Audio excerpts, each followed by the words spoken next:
Welcome, everybody, to another episode in this series called Maximize Your Mastermind.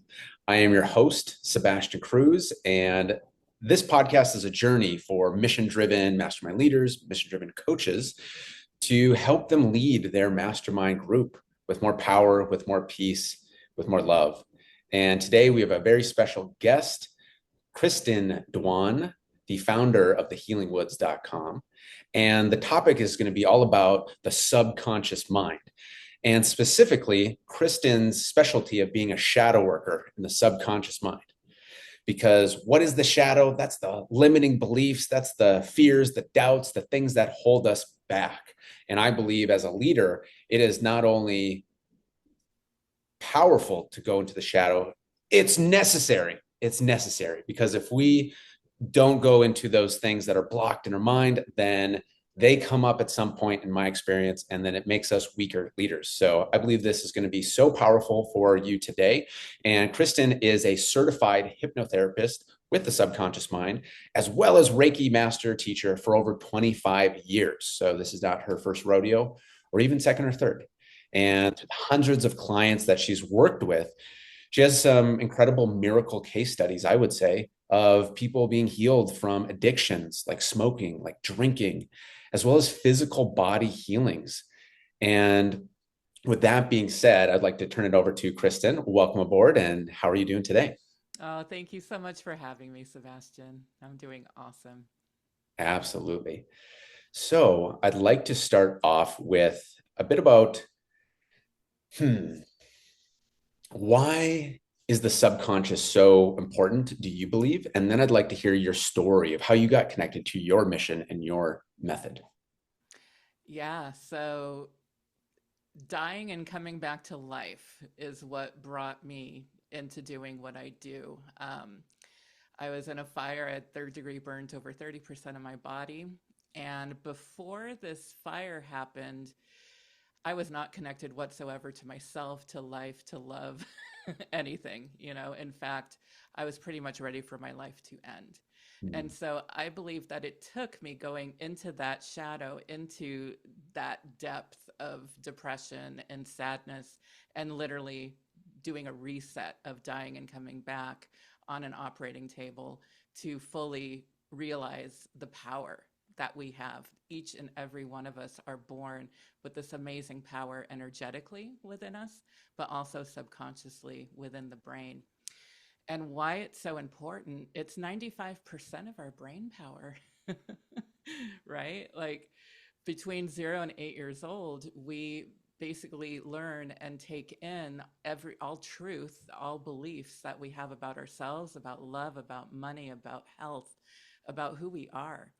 And 95% of that brain is holding on to maybe the things that you felt about yourself when you were 7 years old and people laughed at you as you tripped as you were going up to speak, in school. So we obviously need to kind of, clean house in there and make sure that we were taught the right things about ourselves by our parents, by our siblings, and even by ourselves, and how we took in the world. Mm, absolutely. And a quote comes to mind when you mentioned that the subconscious mind is 95% of our brain power. The quote that I always share is from Dr. Bruce Lipton, who says the subconscious mind is a million times more powerful than the conscious mind. Mm-hmm. So it's like when we talk about leverage, when we talk about efficiency, productivity, it's like going into the realm of the subconscious, I believe, is the most efficient, the most leveraged, the most productive. And so I love this conversation and I'd like to hear more about your story because could you share with us a bit more on the fire that Yeah. happened, how you were reborn in that? Yeah. Really, really powerful. So I'm excited for everybody to hear it too. So this was back in 1998, and I've always been on a very spiritual path ever since I was a child. I always felt energy. I loved crystals and nature, and I read tarot since I was 12. So I always had a spiritual connection with people and, the elements around me. And even within this connection, though, I didn't have a connection to myself. And so there was a lot of trauma that happened in childhood, things that I learned about myself that weren't necessarily true. And so by the time, 1998 rolled around and I was 23, I was feeling a lot of depression, a lot of darkness. And I knew that there was something that needed to shift in my life. And so I did a lot of meditation and candle work, when in the 90s, I was a witch, and I still am of some sort. I feel like my whole life has been a comparative religion course. I've studied Hindu, Kabbalah, Buddhism, witchcraft, like all of it. And now, as I'm close to 50, I'm bringing in my craft of who I am and my connection to spirit. But back then, it was very much about burn a candle to create change. So I burned a candle called a road opener. And when you burn a road opener with an intention of opening the roads, you have to be very careful, because what can happen is anything that is in your way can be taken out. And so obviously the house I was living in, the depression I was wallowing in, like everything that was happening around me was blocking me from my true potential. And that candle is what literally burnt my house down as I was asleep. Mm-hmm.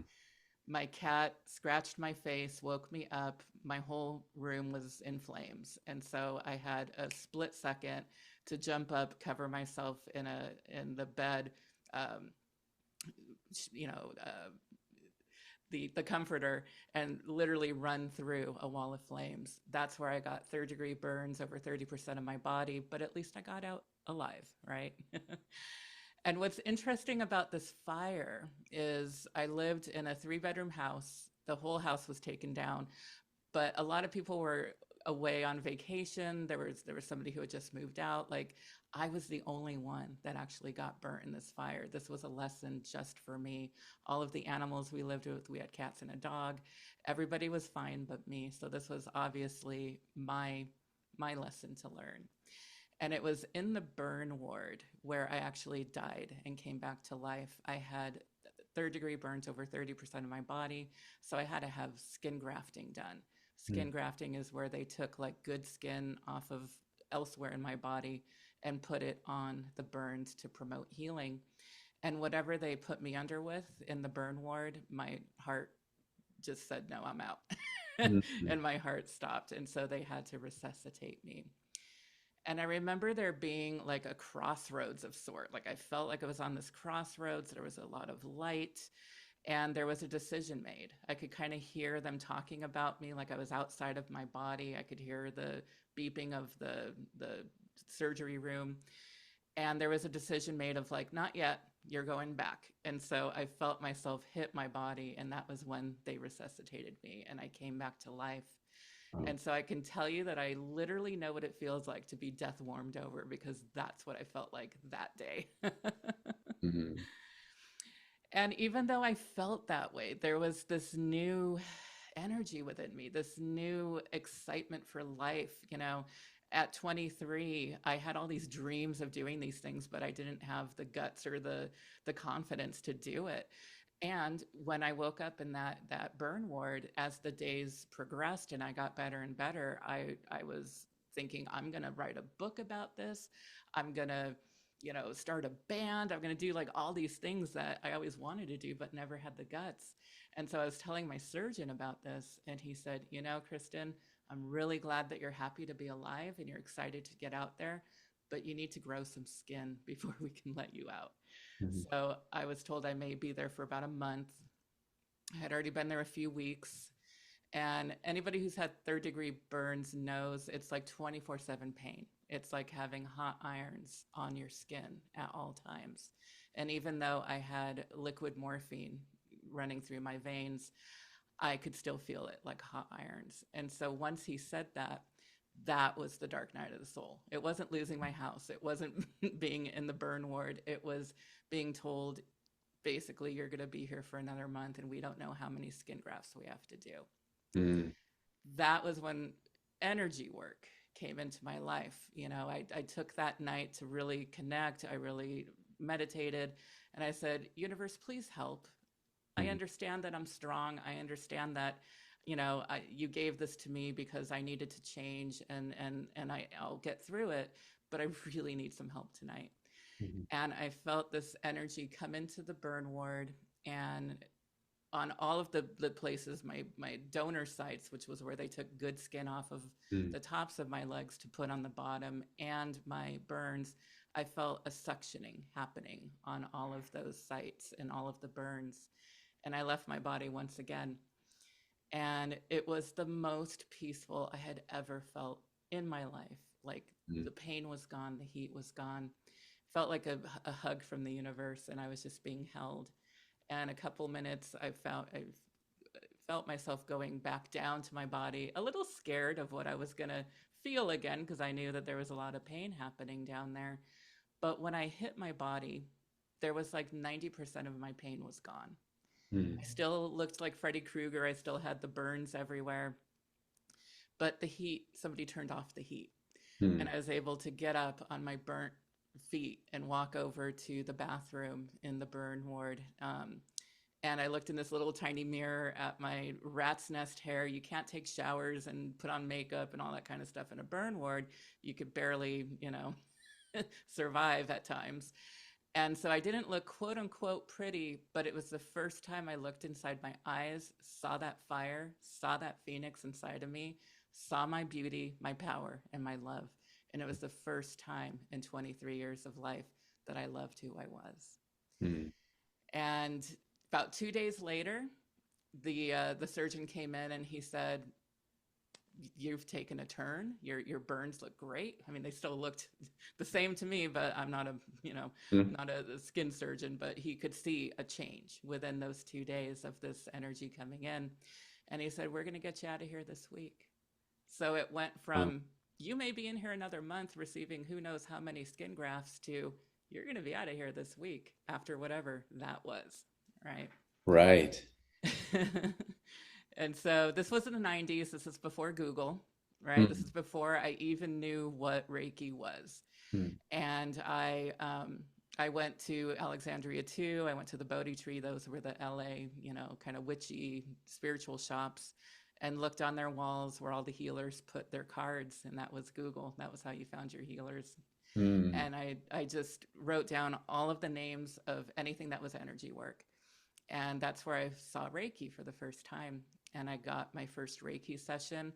I went to crystal healers, sound healers, angel healers, you name it. I went to it, shamans.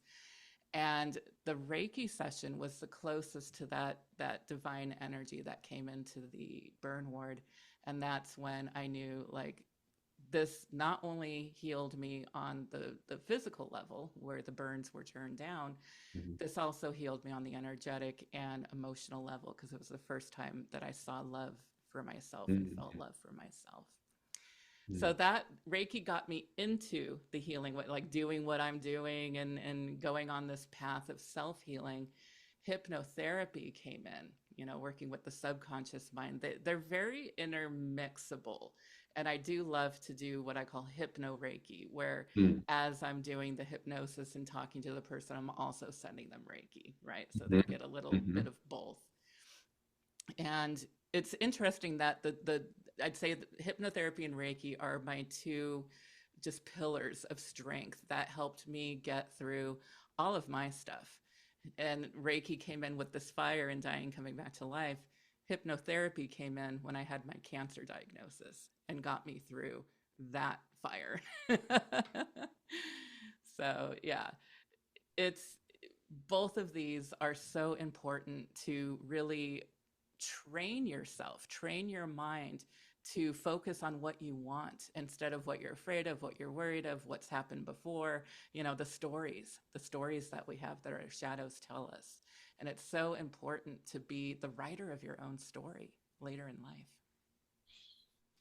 Absolutely. Wow. Such a powerful journey. Yeah, it has been. It hasn't been easy, hasn't been an easy journey, and that's why it makes a great book, right? Right. But the book, so I did do all the things I wanted. I started the band, I wrote the book, I once I had that first Reiki session, I knew I need to learn this. I need to receive this more. I Mm, need to teach this. I need to write a book, and I need to talk to anybody who will listen about energy work and Reiki specifically. mhm, And so all of that has transpired. And the book is called Baptism by Flame 10 Steps to Ignite Your Light Within. And mm. Hold it's on, we'll pause on that. Baptism to flame, right? Can by you say it one flame. more time? By flame. Yeah. Yeah. Because I do feel that that was my only Mm, true baptism in life. I mean, obviously, when you're a baby and you get baptized by water in the church, I didn't have any say in that, right? I was an infant. But at 23, that fire came in almost to claim me as its mm, own and spit me back out as the strong, powerful being I am today.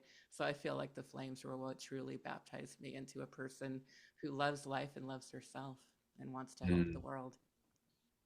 So powerful. Mm. And do you have, is that on Amazon, that book? Yeah. Yeah. Okay. It's on Amazon. Yeah. Awesome. Wow. Mm. Yeah, it just really resonates with me with the baptism, the initiation, Yeah. the door opening, like that Yes. candle Yep. that began it all. And Yep. what poetry for that to literally create the flame, physically, energetically, spiritually, whole thing. Um, yeah, and I've shared on how my mission, came alive of getting the different symbols coming through me. And then once that I looked at it, it opened up to the whole vision that I saw. And it's really interesting, I believe, when our mission opens up for us. It's it's it's like it's a choice, but it's really not. I feel Totally. like the path opens up and it's there, and it's just a matter of going with it, which there's a certain harmony, a certain rhythm, I believe. Yes, there's challenges and such, but it feels like more and more flowing with life, what we're here to do, Mm. or not. And then I feel like life just keeps putting on things in our way to take course correct, anyways. So it's like we have a choice to kind of, delay or not, but really not at the same time. Yeah. So, yeah. So I feel like, yeah, I just really appreciate that in your story of the baptism. And I feel like everybody who's listening, getting connected to their mission, getting connected to what you're here to do. And hopefully it doesn't take the baptism by flame, the baptism by fire, that in your case, hopefully this can be, the ignition, the spark, so that the higher power doesn't have to speak to us in a louder language. Well, that's exactly why I wrote this book. So and anybody who writes a book knows this. The book knows what it wants to be. It's going to write itself through you once you get out of the way, right? Mm-hmm. So in the beginning, I thought it was going to be just about the fire. Like this, look at this crazy thing that happened to me. And Mm-hmm. then it became like, no, it's not just about the fire. It's about the spiritual journey that I went on, after the fire. So then it was about meeting living saints, starting my business. The band was a spiritual journey too, right? Like Oh, yeah.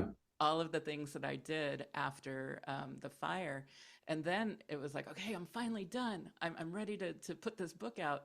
And then it told me, no, I'm not just a memoir. I'm also a workbook where the Mm-hmm. reader can take their own journey with fire and become a phoenix without burning their house down and ending up in a burn ward. So Mm-hmm. this book is very much there's an online aspect to it where they go on journeys with me. There's music, there's hypnosis in there, there's a workbook that they do their own work in. So yeah, just what you said. It's like I wanted people to have that experience with fire without all of it, right? Mm-hmm. Without the Yes. pain.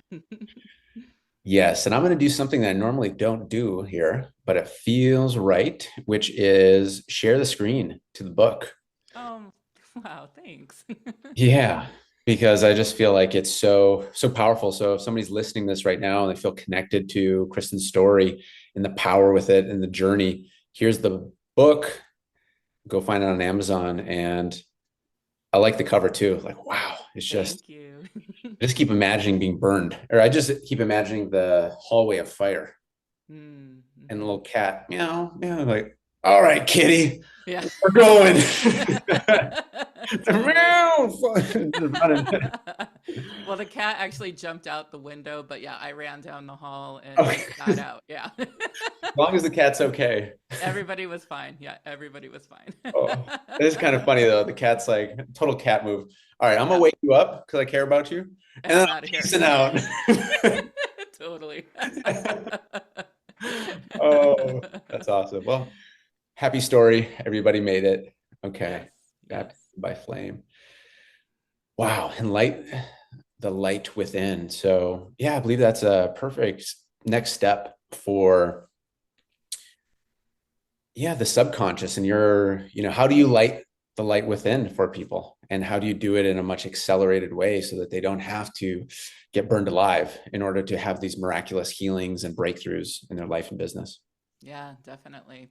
So when I went to hypnotherapy college, the first thing that I was taught within, I think, the first or second day of the years that I was in there was called the theory of mind. And when I learned this, I I was like, why do we not teach this in school or to parents and to children? Because it explains how the mind works in such a beautiful way that you get out of your own way of like blaming yourself of like, why do I have this habit, or why am I stuck in this loop, because that's basically what the subconscious creates for us. We call the subconscious mind the inner 5-year-old inside of you making your decisions, Hmm. right? So we need to Hold on. Let's retrain say that one more time. Say that one more time. the inner 5-year-old making your decisions in life. Hmm. Yeah. Yeah. So true. So I'm going to teach you guys the theory of mind, and I hope that it gives you God, just the breakthrough that it gave me. So this is your mind. And between 0 and 8 years old, we're just sponges. We're just bringing in truths. We want, and we call these knowns, like what we know in life. Hmm. And so we have positive knowns and we have negative knowns. And so a negative known may be we don't like being told no, we don't like being put in the corner, we don't like when mom and dad yell, right? We walk by a dog and it barks at us, so all of a sudden we've got this negative known about dogs. Hmm. Some positive nouns would be like we love birthdays, we love birthday cake, we love presents, everybody sings to us, we love hugs and kisses. And so we create this vast array of positive and negative knowns and beliefs about life. We can get positive knowns about negative things and negative knowns about positive things. So I want to explain that a bit. So we have, let's say Uncle Bill comes over, and Uncle Bill is a big positive. He makes us laugh. He does, parlor tricks for us. He tells jokes. Like, it's a great day when Uncle Bill comes in. Uncle And Bill's then, the best. yeah, Uncle Bill's amazing. And so let's say one day we walk outside and we see Uncle Bill smoking a cigarette. Hmm. All of a sudden, Uncle Bill smokes cigarettes, so cigarettes must be positive. So it's a good thing to smoke cigarettes because I want to be like Uncle Bill. And I don't think you're going to go smoke at 5, but as you grow up and people show you cigarettes, or you learn, cigarettes are going to become a positive known within this deep well of the subconscious. Hmm. So let's talk about money, right? Because we're all entrepreneurs here, and we know that it's good, we know that it's positive.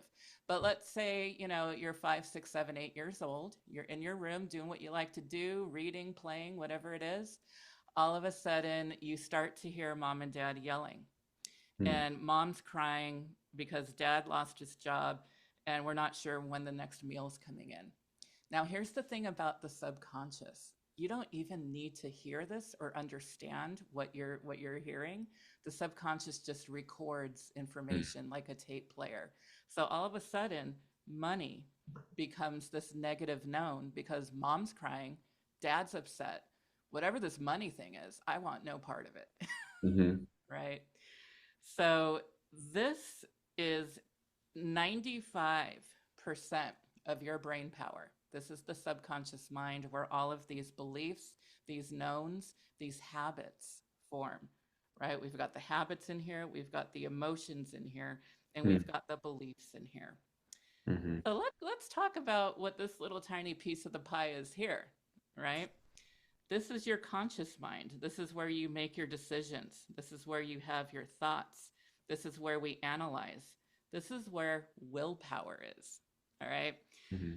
So between these two, around the age of 9 to 12, we create kind of like the gatekeeper between the subconscious and the conscious.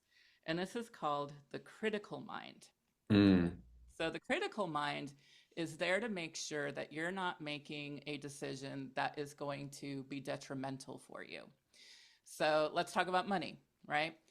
Consciously, we know that we need money. We need it to buy water, which keeps us alive, buy food, which keeps us alive, have some sort of, place to stay. We need money. Money is a positive and good thing. Mm-hmm. So we make the decision to start a business or start like a new offering on our business or put the feelers out there for a certain type of client, right? So we have that idea, and the idea goes through the conscious brain and into the critical mind. The critical mind hears what we've decided, what we've thought, what we're focused on, and it goes, okay, cool. Let me make sure that we're not making a decision that's going to hurt us. Because the subconscious mind is very busy. It's making sure that we're breathing while we're asleep. It's making sure that we're blinking, that our heart's beating, our blood's flowing, right? It's literally making sure that we're alive and doing what we need to do to survive. So if we have that thought about money, the critical mind goes into the database of the 95% of the subconscious, and it finds, you may not even remember it, but it finds that time that mom and dad were crying and arguing about money, and it says, oh no, we don't want that, and it will kick it out. Now, all of this is subconscious. You're not conscious of this, right? So you're still using this 5% of your brain to start the business, to make the sales calls, to do the things. But what ends up happening is our subconscious is so powerful that it may allow you to feel that you're making that money. Like maybe you get the client and then you start to work with them and it's like the most nightmare client ever. And you end up firing the client, right? You make that conscious decision, like this is not working. Or you start to do the thing that you think you want to do and it feels bad. You start to feel tired. You start to feel really overworked and overwhelmed. Like all of the emotions, all of these things will come into play that will somehow kick that money out of your life. Another way that it can happen is making the money and then manifesting a big bill, right? So the money comes and the money goes. Mm-hmm. So that the subconscious feels like we're good, we're in alignment with what we really believe about money. It can't stay for too long because it's not safe. So the willpower, I'll talk about my journey. So obviously my conscious mind knew at over 400 pounds, like I could barely walk around my house without being in pain. Like I needed to release weight. So I made the decision, I had the thought, I had the willpower about, when things, I need to change something, right? Mm-hmm. So I had the diet, I knew what I needed to do, and 5% of my mind was on board, right? And so willpower, some people can be very strong in that until something emotional happens. And then when the emotions, like a loss happens, a loss of a boyfriend or a job or anything, stress even, this emotional habit comes in of when something bad happens, you go to food. And that's what I learned at age 8, right? When the subconscious was being formed, I learned that food makes me feel better. So my subconscious goes into, you're going to eat to feel better because that's going to keep you alive. I mean, literally, even though it was what was killing me and making me not be able to walk. So what I ended up doing is creating new neural pathways through hypnosis. And so when you think of hypnosis and, I'll say things like hypnotic rest and hypnotic sleep. You're not literally going to sleep. I'm not trying to put you asleep. What I'm putting to sleep is this critical mind, this gatekeeper between you and what you consciously want in your life and the subconscious and what it really believes about that thing from age 5, right? And so this goes to sleep so that I can put in all of the things that you want to be believing, thinking, feeling, doing, manifesting, all of them, right? So what I did for myself is I put in the new habit of when things get tough, I hike and I walk and I Mm, drink water. mm, And so, hypnotherapy and Reiki do not change your life to be, perfect by any means. I still have emotional things that happen. But what ends up happening is I go for a hike. And I've gone from being over 400 pounds, not being able to walk around my house, to being able to hike 10 miles in and out of a forest or 6 miles up and down a mountain. And that was through creating a new habit that was something that was going to strengthen me and bring me closer to what my goal was. And this is the same with money. This is the same with beliefs about yourself. It's taking that 100% of your brain power and putting it towards what you want instead of just scrimping by with that 5% and having that 95% of the subconscious be that anchor that keeps you exactly where you are. mm, Yeah. So once I learned that, I realized, okay, I need to really become my own client with this. I had mm, cancer, I needed to lose weight, and I knew, I needed to shut down the healing wood so I could like really work on me. And so I mm. did that for a month, really worked on myself and came back again another type of phoenix, right? Not from a fire, but from completely burning down what was Mm, keeping me exactly where I was. mhm. Wow, it's fun for me to see the diagram and how you describe the subconscious, because the subconscious is a big part of the work that I do, and was trained through many different modalities of energy healing. And I just found that when I gave the subconscious stuff as a bonus for people, Hmm. all of a sudden their results Oh skyrocket yeah. way faster, way more simple, for exactly the reason you shared. Maybe they could have the perfect strategy, perfect plan. The conscious brain is on board and like, great, let's do this. But then if their parents or brothers or whatever was telling them the opposite, then Hmm. the perfect plan would just go sideways. Yep. And so, yeah, I really enjoyed how you have this such a clear and simplified framework of that, circle, and then that 5% is, you know, all the thinking that we do Yep. consciously. Yep. Yep. Yeah. Hmm. And so I have a question, and it might be putting you a little bit on the spot. Is there a way to do a demonstration or maybe like a encoding right now that people can do? Or is that something that's, really only takes like the one-on-one type scenarios? So it doesn't take a one-on-one. In fact, I have a gift for your audience of Perfect. of yes, of a hypnosis bringing in feelings of peace during times of stress, or chaos. And it's a beautiful recording with music in the background that's binaural beats, which brings the brain into alignment and a feeling of rest. And then the hypnosis on top of that is going to just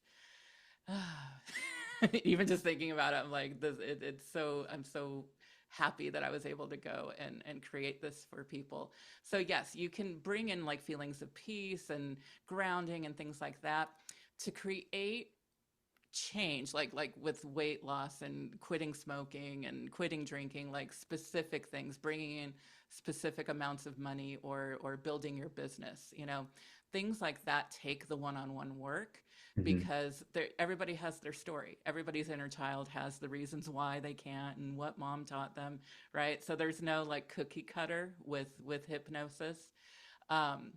You can find things on YouTube and they will help to maybe make you feel a little bit more grounded and bring you into peace. But to create that like specific change, that manifestation that only you are looking for. It takes your subconscious mind hearing your words back at it, right? Not me like creating like, you're awesome, you deserve the world, right? It's going to take that in as, okay, cool, but I didn't say that. Right. But when I repeat back, what you're thinking, what your brain came up with, it takes it in as truth because it says, oh, I created that, that's mine. Hmm. Absolutely. Okay. The ideas are bubbling up here. So before I get into those, perfect. You can go and get the download, the free Yes. hypnosis audio download. And that is I will say, do not listen to this while driving. Please. totally. And it says it on the recording too, but just putting it out there, no type of like even guided meditations. We're already in a state of hypnosis while driving. How Mhm. many people have like made it home and thought, God, I don't even remember stopping. I don't remember turning. Or you're like driving on the freeway, you forget your exit because you're like you're in hypnosis. Driving is such a hypnotic event already. So Yep. So true. And so that free hypnosis audio download is at thehealingwoods.com/mailing list subscription. Healingwoods.com/mailing list subscription. And yeah, bringing peace during chaotic times. Fantastic. Okay. So you mentioned the subconscious mind taking in our own voice and our own words. So something that we can nerd out on a bit, perhaps, is something I've been experimenting with is creating customized AI audio tracks for Mastermind members, where it's their whole vision, it's in their AI voice, layered a bunch of energy healing on it. I felt like a DJ, there's all these different like frequencies. Right. Put those low, and I've been using it for myself, and also it's been really interesting and tweaking it, and it's been feeling powerful. Like it's just, oh, this is the path, this is the clarity. And so, yeah, just love to hear your thoughts on that of like the connection between our subconscious mind, because I know for myself too, like, okay, there's a little bit, I'll give us some context here and then I'll pass it over. So one other concept that I've heard, because affirmations never really like resonated with me too much. But other things like maybe going to a place that represented that to me and having quality time there. So there's a person who has Money DNA, Dan, and he talks about speaking to your subconscious mind in your love languages. Mm. So if like words of affirmations are low for you, like it might not be as powerful as quality time. Like for me, going to that place, feeling it, spending time, or physical touch, like a totem or a thing, that connects. So yeah, with that being said, of topics of speaking to our subconscious in the language that it receives in, using those specific words and all those together. I'm just curious what comes up for you with all your 25 years of experience. Yeah, I mean, 100% part of working with somebody one-on-one is figuring out how their mind works, Mm, right? Because there's certain people who can't visualize, like their brain literally can't. If I say, can you see a shiny red apple in your mind? No, I mean, you're telling mm, me it's there, but I can't see it. Where mhm. other people are like, oh my God, totally, and it's dancing and there's a parade of them, right? So there's So true. so many different ways that the mind works. So first it's getting clear on how to work with them. There's some people who can't visualize, but they write and they love writing. Hmm. And writing is a huge key to your subconscious. It's the ideomotor response where you're not thinking about, we start writing, especially, typing is a little bit of it too, but writing, we're not thinking like, if you're writing Apple, we'll stay with the Apple theme. We're Hmm. not thinking like APPLE, right? Our hands just doing it. So it's connected to the subconscious. So, journaling is a way that you can connect to your subconscious, specifically the first half hour that you're awake and the last half hour that you're awake, because that's when your subconscious is like, I'm ready. This is my time.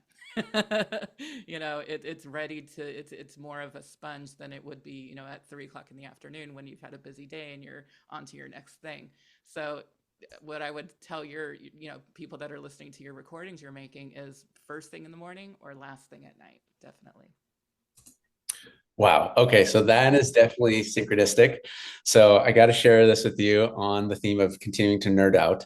Yes. Um, so with the layers in the audio, I've been thinking, oh, there's certain sessions that I've recorded myself do that guides people through, and then one builds to another. So I thought to myself, what if I could just compress that down at like 4x speed and have that in that like 15-minute audio?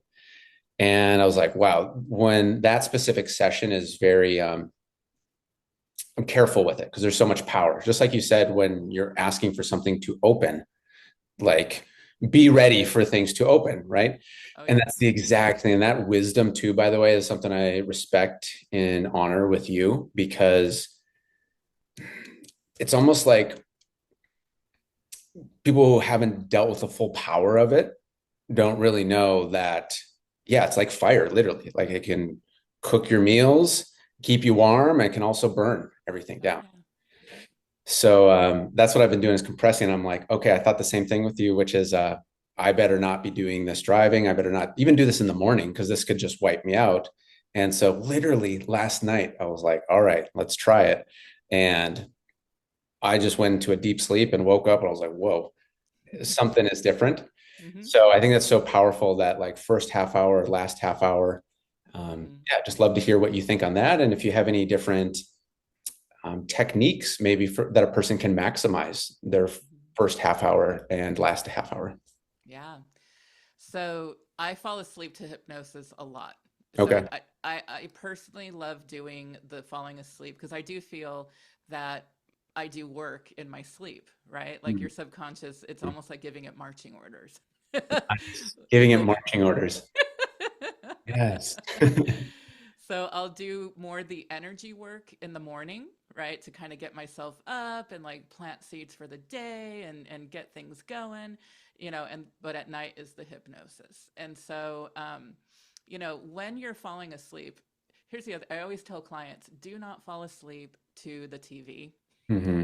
specifically the news, true crime, you know what I mean? Like any of this stuff like that has words. Yeah. Because here's the other thing about the subconscious, it doesn't know the difference between what you're thinking might happen, what you're listening to about, and what's actually happening.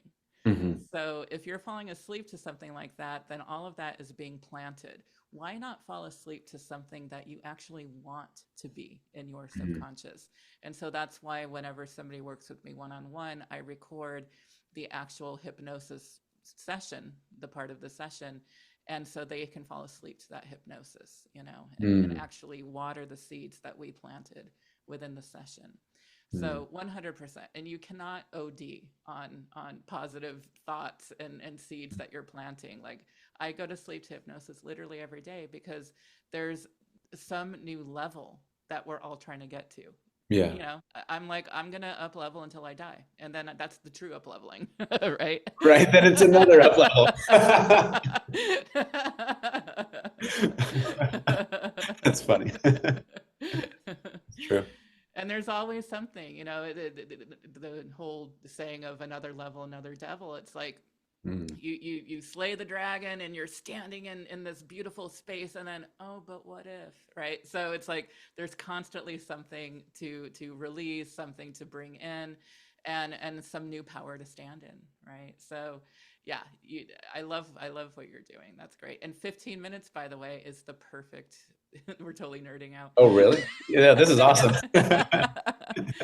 So, my hypnosis sessions with people are an hour, but I'm not putting you under. The only time I would do something as long as an hour or 2 hours would be a past life regression, which Mm. needs you to be so deep, right? But with just hypnosis to like, manifest or make a change, it's like 15 to 20 minutes. So that's So the cool to hear. perfect. Yeah. Nice. Wow. And so another nerdy thing to ask you is falling asleep to it. Mhm. Do you use AirPods? How do you? What's your personal thing that's most smooth for you to, get the dose and then fall asleep? Yeah, so I've tried it with the AirPods. Everybody's going to be different, Yeah. but I don't like having a feeling of something in my ears. It keeps me up, Yeah. Yeah. So I just have my laptop and I have files. So I'll send, a person a file that they can download into their phone, their computer, Mm. wherever they want, iTunes. And then I just play it. And then by the time, here's the other thing, like I'd say 99% of my clients, myself included, I do not hear more than 2 minutes of that, 20-minute recording. Like Oh, that's within great. 2 minutes, I'm out and they're out as well. They're like, I wish I could Mm. hear what you're saying. I'm like, you are in a deep way. Right. Right. Well, that I believe is a testament of the work because whatever energy type healing, subconscious healing, in my experience, like if it starts putting you out right away, like Yeah, we're dealing with some powerful energy coming through. yeah, Yeah. yeah, definitely. Awesome. So you give clients that's part of the session when they do it with you, and then they can go to sleep to that. I'm sure that, I can see why the results are next level. And there's one other question. So, in case people are wondering, like, well, what happens for the other 40 minutes? So, because, the Yeah. hypnosis is 20 minutes. So, the first 40 minutes is again about me learning about your mind, how it works, what works for you, what doesn't.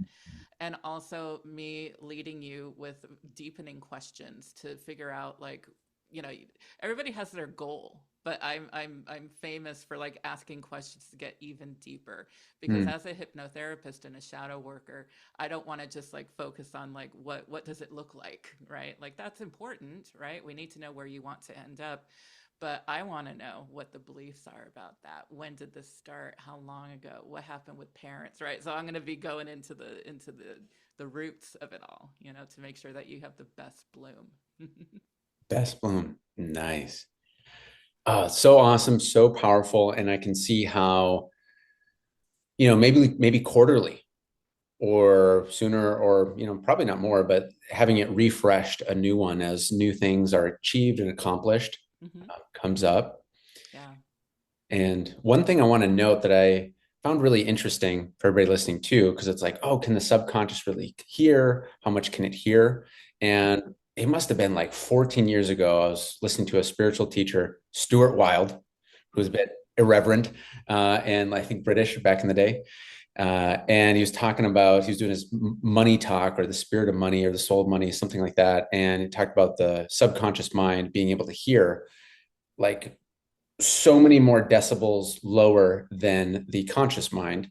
And I wish I could remember the exact one, but it was like our conscious mind can hear a certain level, but anything, if somebody's whispering way over there, subconscious actually picks it up, even if we don't notice it. So yeah, to your point with the audios as well, subconscious is sponging it up, even if we're Hmm. not, aware of it. Totally. 100%. And the same as with eyes though. So I love Mm. working I use all senses if I can, Okay. within my work. And so, within hypnosis is also NLP, neuro linguistics programming. Mhm. And NLP is something I love to use because we are very visual creatures. We just are. We look at things, we see beauty, we bring things in with our eyes. So, with people who are able to do, you know, have visions and see things in their mind, we do a lot of work with seeing things outside of yourselves too. So it's Mhm. not just about the hearing, about my voice, and about the hypnosis.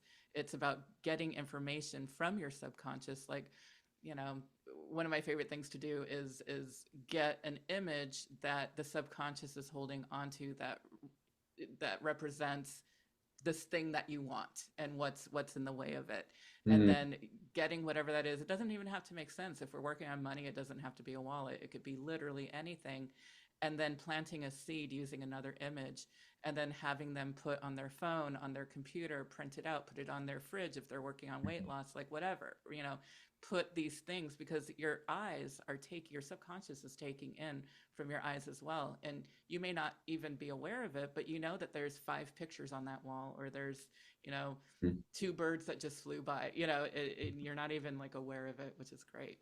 Yeah, using that level of the subconscious as well.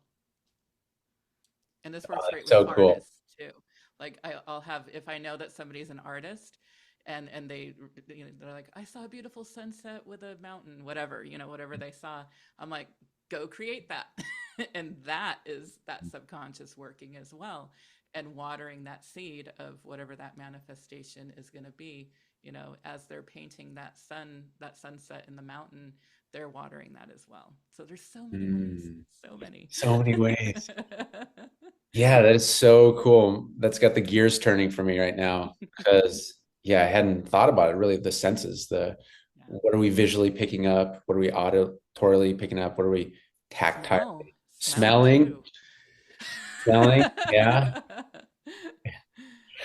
I've always had I really haven't been able to smell much since around maybe childhood. And so that's been a thing that I got to focus on to clear up. So I forget that sense. It's actually opened up, it's gotten better. But yeah, so that I'd love to just pause on that thought of just for all of us listening, what do we gravitate towards? Are we visually, or are we auditory, or are we feeling wise or smelling wise? And just being like, okay, what is in our subconscious mind? What is being picked up right now? And yeah, so I love that you have that hypnosis there. Um, thehealingwoods.com/mailing dot, excuse me, thehealingwoods.com/mailing dash list dash subscription is the free hypnosis audio download. They can also just go to the healingwoods.com, and there's a big green button that says receive your free gift. You can just go there too. It's a little That easier. sounds good. Even more simple. You're like, I want to see him say it one more time, and then I'll. So thehealingwoods.com. There we go. Bam. All right.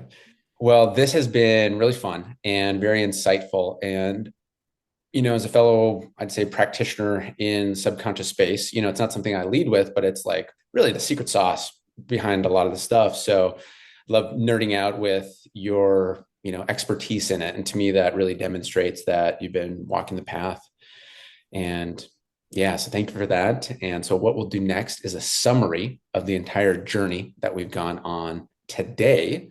And then I'd love to hear a closing word from you to send us off on our way. And that's how we'll close today. So hypnosis, I feel like that's really the North Star of this episode, and the subconscious mind is key with that, and how you shared your diagram of how 95% of our mind, you could really even say 95% of our life, 95% of our actions are directed by the subconscious mind. And I believe there's somebody else, maybe it's Joe Dispenza, who has a quote like that, like 95% of our life is that. And so our big, beautiful brains, that we're thinking and strategizing and doing all our things is just 5%. And so your story of how this opened up for you with being burned alive and going through the hallway of fire, through that process, fighting for your life really in the hospital, I would say, and the skin grafting, dying and being out of body with your experience, and being, okay, it's time to go back in. And then the healing that you experienced with your body, the pain, the searing fire going away, and healing, what was going to take maybe a month or more into a week. And then what I find really interesting too is then you went on a journey to like, where can I find that feeling again out of the energy healing? And Reiki was the closest to that feeling for you. And so, yeah, you going on a journey, rising up like the phoenix, going through that, and then many layers to the story as well, where the body reborn, and then the mind reborn. And I'd say probably the spirituality, bringing it all together, reborn. And yeah, just us always keeping in mind that our subconscious mind is like our inner 5-year-old at the command ship, at the steering wheel, yep, making the decisions for us. So we want to make sure it's on the same page as our goals, hopes, and dreams. And yeah, your specific nuances of how the first half hour of the day and the last half hour of the day is prime time. And I've never heard anybody say that so clearly. And with your experience, to have that endorsement is so cool, so that we can maximize what we want. And so you sharing your on your process as well of what you do with clients for that one-on-one session, getting to know them, their style, their tactile sensing, imagery, what is their style that their subconscious mind receives and communicates in. So then you can craft that experience. And one of the things you do is give them a nighttime audio where boom, the things sink in. So that's been a beautiful journey on this subconscious mind topic, and turn it over to you of how you'd like to close us off for today. I just first want to thank you so much for having me on here, and I loved nerding out with you. That was so fun. And I just want, like, with my story, you guys know that I came from the pit of darkness of like just not wanting life at all anymore, losing my life, and yes, fighting for my life to come back to be the phoenix that I am. And as this phoenix, I just want all of your listeners to know you have always been more than enough, and you have that burning fire inside of you that is going to light your way and burn out anything that is holding you back. And I love you. Powerful words, powerful message. And with that, we'll close for today. That has been Maximize Your Mastermind. Thank you so much, Kristin, for being on the show.